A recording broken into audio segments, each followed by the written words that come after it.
أعزائي طلبة وطالبات الصف 11، مرحبا بكم من جديد. النهاردة هناخد درس جديد خاص بالجهاز العضلي، وهنتكلم عن الحركة بالنسبة للعضلات. طبعا احنا قلنا من البداية ان النسيج العضلي من الأنسجة اللي لها القدرة على الحركة نتيجة قيامها بآلية مهمة جدا، اللي هي آلية الانقباض والانبساط.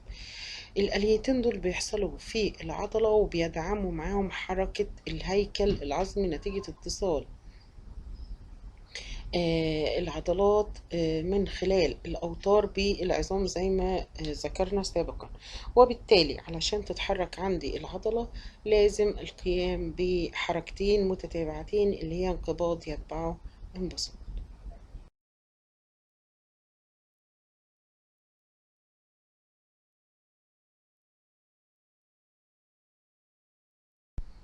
احنا هنتكلم بالتحديد عن الحركة في العضلات الهيكلية، لأن هي الوحيدة من ضمن العضلات التلاتة اللي خدناهم الحصة الماضية، اللي بتتحرك حركة وفقا لإرادة الكائن الحي، وبالتالي أنا اللي هقدر أتحكم في حركتها، وتخضع أيضا للتأثير من قبل الجهاز العصبي المركزي. زي ما قلنا انه عشان العضلة تتحرك عندي لازم يحصل خطوتين متتابعتين، اللي هي انقباض يتبعه انبساط. وبالتالي احنا هناخد المثال على منطقة الذراع زي الصورة الموضحة أمامي. الصورة هنا بتمثل خاصية أو الانقباض اللي بيحصل في العضلة، ووراه على طول الانبساط، وبالتالي حركة الذراع. ولكن احنا لما ذكرنا أنواع العضلات الهيكلية في الذراع قلنا أن أنا عندي عضلة ثنائية الرؤوس اللي هي في المقدمة أو في الذراع من الأمام، وعضلة ثلاثية الرؤوس اللي هي في الذراع من الخلف. العضلة ثنائية الرؤوس اللي هي العضلة الأمامية تعرف باسم العضلة القابضة، لأنه هي بيتغير وضعها للانقباض حتى يتحرك الذراع. وهذا لا يعني ان هي طالما اسمها عضلة قابضة ان هي لا تنبسط، لا، بيحصل ليها انبساط، ولكن الشكل الواضح عليها لحركة الذراع عشان الذراع يغير موضعه هي الانقباض، وبالتالي اطلقت عليها قابضة. العضلة الثلاثية الرؤوس المقابلة لها في الاتجاه الخلفي من الذراع تعرف بالعضلة الباسطة، وذلك ايضا لا يعني انها تقوم بالانبساط فقط، لانه من الواضح في الصورة الثانية ان هي بتعمل عندي عملية انقباض. ما بين اتصال العضلة بالعظام عندي نقطتين مهمتين جدا. نقطة متغيرة اللي هي بتكون في منطقة الكوع تقريبا، بيتغير موضعها مع حركة العضلة، وبالتالي بسميها نقطة الإدخال، وهي عبارة عن نقطة ارتباط الوتر بالعظام الذي يتحرك نتيجة انقباض العضلة. أما النقطة التانية اللي هي نقطة الأصل، ودي اللي موجودة عند الكتف فوق، والنقطة دي ثابتة، وبالتالي هي نقطة ارتباط الوتر بالعظام، والذي يبقى ثابتا أثناء انقباض العضلة.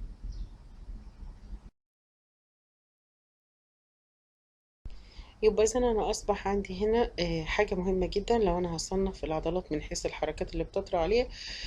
في عضلات بتكون الحركة الأوضح فيها الحركة الانقباض زي ما قلنا، ولكن بيحصل فيها انبساط، ولكن بتعرف بالعضلة القابضة. النوع التاني اللي هي بسميها العضلة الباسطة، وخدنا مثال على النوعين من العضلات زي العضلة ثنائية الرؤوس ودي القابضة، وثلاثية الرؤوس ودي مثال للعضلات الباسطة.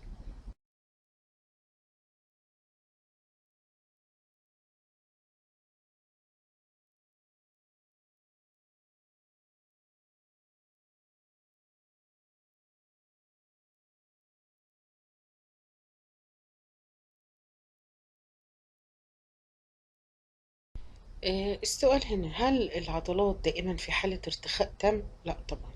العضلة دايما في حالة بسميها حالة توتر عضلي بسيط. الحالة دي مهمة جدا لأن هي اللي بتساعد على المحافظة على اتزان الجسم وبالتالي ثبات الأعضاء الداخلية في مواضعها داخل الجسم. إذا أنا لما يجي أتسأل سؤال صح وغلط، مثلا إنه العضلة الهيكلية مرتخية تماما عندما لا يحدث نشاط على العضلة، طبعا هنا غلط. دائما في حالة بسميها حالة توتر عضلي بسيط، يعني انقباض بسيط للعضلة أو مشدودة بشكل بسيط، وده بهدف أو أهمية التوتر العضلي البسيط ده ثبات الأعضاء في أماكنها والمحافظة على شكل أو وضع الجسم.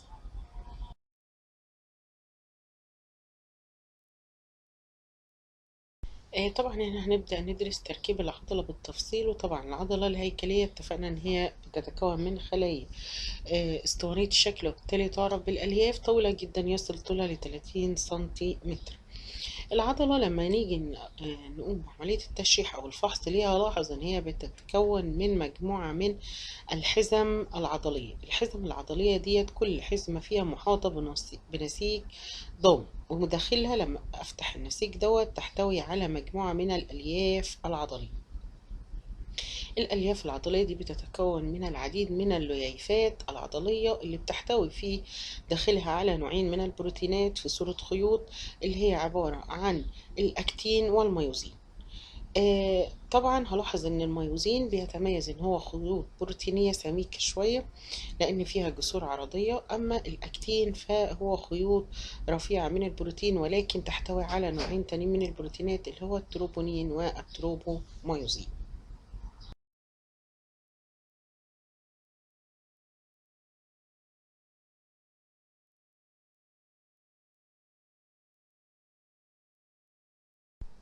يبقى أنا العضلة عندي عبارة عن مجموعة من الحزم. الحزم دي عبارة عن ألياف عضلية، والألياف عبارة عن لييفات، واللييفات دي عبارة عن ميوزين وأكتين. طبعا احنا قلنا من البداية ان انا عندي العضلة الهيكلية بتتميز ان هي عضلة مخططة فيها حواجز وخطوط عرضية. الحواجز دي بتقسم للعضلة لمجموعة من القطع العضلية. القطع العضلية دي اللي هي عبارة عن ألياف بروتينية اللي هي عبارة عن الميوزين والأكتين. اتفقنا ان الميوزين بيتميز ان هو خيوط سميكة، بينما الاكتين اللي هي خيوط رفيعة، والاتنين في مجملهم بيتكونوا من البروتين. طبعا هنا واضح قدامي في الصورة اللي هي القطع العضلية اللي هي عبارة عن الخيوط اللي على الأطراف دي اللي هي الأكتين الرفيعة، اللي في المنتصف أو اللي في المركز دي اللي هي الخيوط السامكة اللي هي بسميها الميوزين، واضح فيها الجسور العرضية. بيفصل بين كل قطعة عضلية والقطعة التي تليها ما يعرف بخطوط الزد لاين اللي هي الحواجز اللي عندي على الأطراف. كلما تقاربت الزد لاين، يعني خطين الحواف بتوع القطع تقاربوا من بعض، أصبحت القطعة العضلية في حالة انقباض عضلي. تباعدت خيوط الزد لاين زي الحالة الأولانية، إذا أنا عندي هنا القطعة العضلية في حالة انبساط. يبقى هنا بيحدد لي طول العضلة، وضعها إذا كانت منقبضة أو منبسطة، أو تقارب خيوط الزد لاين. إذا تقاربت إذا العضلة منقبضة، تباعدت العضلة منبسطة. وطبعا ده بينشأ نتيجة حركة خيوط الأكتين على الميوزين اللي هي هناخدها بتعرف بنظرية الخيوط المنزلقة. طبعا احنا هنا وصلنا لنهاية الدرس. الدرس النهاردة سهل وبسيط ومفهوش أي حاجة. أتمنى إن انتوا تذاكروا كويس وتفهموه، وأتمنى لكم جميعا التوفيق والنجاح، والسلام عليكم ورحمة الله وبركاته. Welcome back to the Muscle Physiology playlist. This is going to be a video dedicated to what we call the Crossbridge Cycle. And I'm kind of taking a deviation here from the normal paintbrush and PowerPoint videos because, quite honestly, it's a lot more effective in terms of teaching this stuff if you can physically see how things are moving. You know from class I like to give you more of a kinesthetic approach to this. Okay. So what you see here is what's referred to as the bicep brachii. Other muscles have been eliminated for clarity purposes. Okay, and what's going to happen is when the bicep brachii contracts, it shortens. Okay, so this is a good place to pause it, and I want to do a little exercise with you. So I want you to have your arm starting out in the extended position. So in other words, where the angle between your humerus and your radius and ulna is 180 degrees. And I want you to put your hand on your bicep, at least at the point where it's sort of kind of gets close to the elbow, and keep your hand on that point. And then what I want you to do is I want you to flex your arm. In other words, by a flexion, I mean rotate your elbow such that you decrease the angle of the joint like they showed just now in the video. And what you'll find is that your muscle actually shortens. So what you see here is more in the extended position, and then what you see is the bicep contracts. And what that means is that the bicep is shortening as a whole. Well, the question remains is, how does the bicep shorten overall? Well, it turns out that each of the muscle cells that makes up the muscle as a whole, each muscle cell has functional units called myofibrils. Okay? The functional unit of the myofibril, if we get even more microscopic, is called the sarcomere. And what we're going to do here is we're going to look at the function of the sarcomere. And so let's continue this video. So that's an extension of the arm, in which case the muscle lengthens. Okay? So now we're zooming in on this muscle, and we're going to look at what's referred to as the Crossbridge Cycle. Okay, so here what we're doing is we're looking at myofibrils. This right here is the sarcomere, the functional unit. And now what we're doing is we're zooming in right here. And what they're going to show you is that these red filaments right here, these are called the thick filaments. Now what's really important here is the thick filaments have a major protein. It's a contractile protein referred to as myosin. Myosin is not just a contractile protein, it's also an enzyme. And the enzymatic mechanism that it uses is actually what causes it to contract. So the red ones, or this pinkish ones, are going to be the thick filaments. The yellow ones that lie between the thick filaments, those are the thin filaments. The major protein on those is called actin.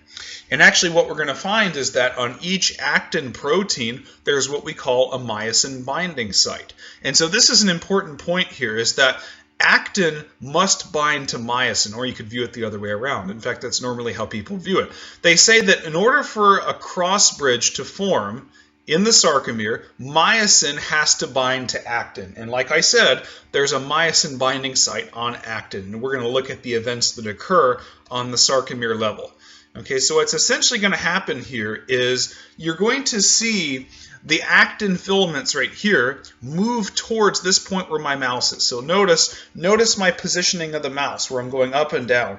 This point on the sarcomere, or this line, is called the M line. M stands for middle.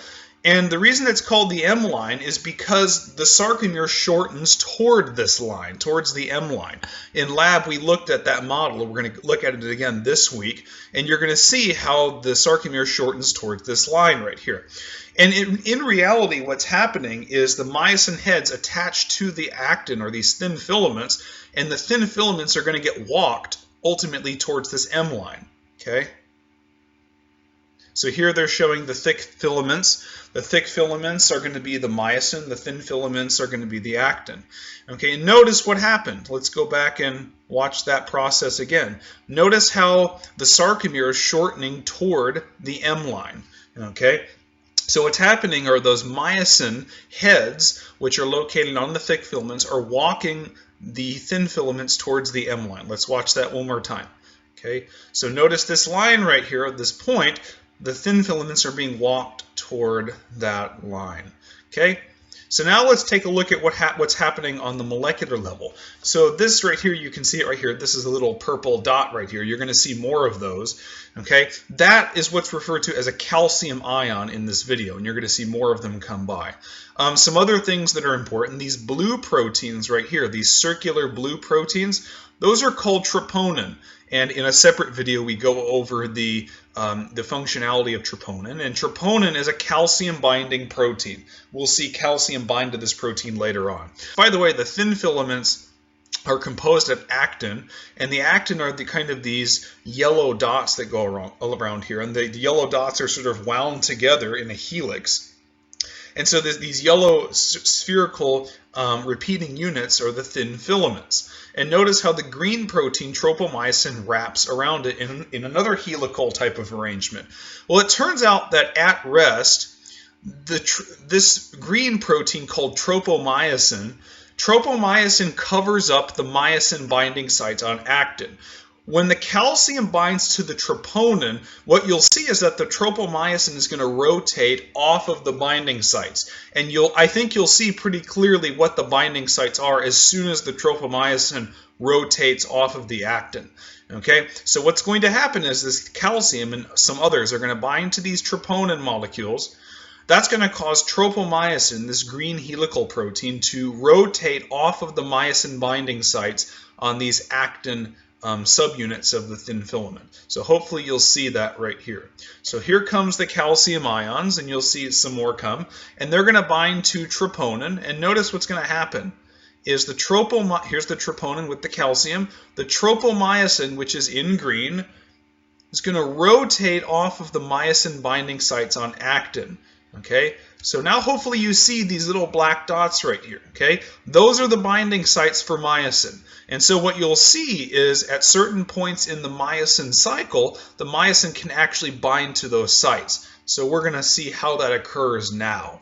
So what the myosin head will literally do is it will form an attachment here with the thin filaments. Okay, so here's kind of the assumption we're going to make here when we're looking at the cycle of myosin. So this red thing right here that kind of looks like a golf club, in a sense, this is the myosin head, and this is sort of literally what they look like. They're sort of in an arrangement like this. So what we're going to do in this video is we are going to make the assumption that the cycle of myosin begins with the cross bridge. Okay, the cross bridge is essentially the interaction or binding of myosin to the myosin binding site in actin, meaning that myosin and actin are physically connected. We're going to start our cycle with that connection there. Okay. In other textbooks, you may see the cycle begin at different points. This is just where I choose to start the cycle. So you're making an assumption that, you know, this cross bridge is already formed. Okay. What's going to happen is there's going to be a molecule of ATP that comes in, and you'll see that in just a minute. So this is the myosin head. That molecule that kind of looks like a pill that's coming in, that's representative of adenosine triphosphate. What you're going to see is that when adenosine triphosphate binds to the myosin head, it's going to cause detachment of myosin from actin. So let's see how that occurs. So ATP binds, and notice what happened. There's just a small gap there, but notice that myosin just detached from actin. That's what we call cross-bridge detachment. Okay, so now myosin is detached. Now that little flash of light that occurred there, that was ATP hydrolysis. Okay, what I recommend doing if you're looking at this in the context of organic and biochemistry is I'll have another video on the myosin mechanism that was actually recently determined using quantum mechanics. I recommend that you go look at that particular mechanism, and you'll kind of see how ATP relates to this. But if you go back and kind of watch that step, let's go back a little bit. ATP gets hydrolyzed into adenosine diphosphate and inorganic phosphate. Okay. What that's going to do is you'll see now is it's going to activate the myosin head. And when we say activate it, typically what we mean is it gets cocked into the activated position. So this position right now where it is, it's inactivated. But when you hydrolyze ATP, you release some energy. In the context of chemistry, we call that Gibbs free energy. And that energy is going to cock myosin's head into the activated position. Okay? So you'll see it kind of move into the activated position, assuming I hit play. Okay, there we go. And the myosin head is going to get cocked into the activated position. Okay, so at this point right here, the myosin head has bound ADP, that's this little bright yellow sphere, has bound phosphate, that's the little red sphere, and so now myosin is in the activated position, and it's going to be able to bind to a myosin binding site on actin. So let's continue. Okay. So now what we're assuming, we're going to go back and look at these steps in kind of the same detail. So we're starting with myosin bound to actin. Okay, so once again, we're going to kind of see the same story.